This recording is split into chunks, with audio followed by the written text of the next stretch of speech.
ভাবছেন সকাল সকাল গাড়ি করে চললাম কোথায়, তাই তো? সকাল সকাল দিদি নাম্বার 1 থেকে ফোন, আর তার জন্যেই গাড়ি নিয়ে বেরিয়ে পড়া রাজারহাটের ডিআরআর স্টুডিওর দিকে। দুর্যোগপূর্ণ আবহাওয়া এবং তার মধ্যে দিয়ে কিন্তু গাড়ি ছুটিয়ে আমরা চললাম ডিআরআর স্টুডিওর উদ্দেশ্যে। দিদি নাম্বার 1 খেলবে, সঙ্গে অবশ্যই আমার মেয়ে, আর তার সঙ্গে বাবা মাও ছিল, কিন্তু আমি আমার মেয়েকে নিয়ে চললাম খুব খুশি সাজুগুজু করে।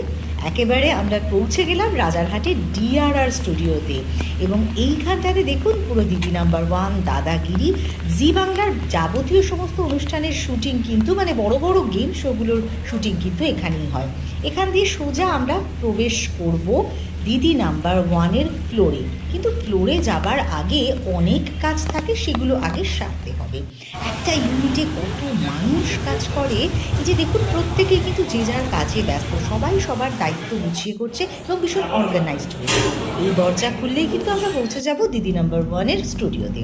কিন্তু তার আগে সাজসজ্জার পর্ব।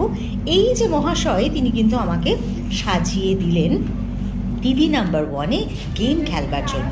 মেকআপ রেডি, এবার হেয়ারের পালা।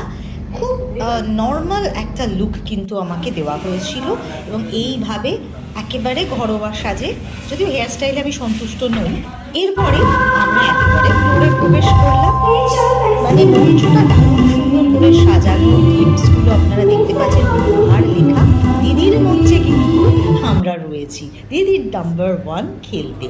প্রচুর গেমস, সুন্দর সুসজ্জিত একটি মঞ্চ, যেখান থেকে এই যে পোডিয়ামগুলো রয়েছে, এখানে আমরা দাঁড়াবো, খেলবো।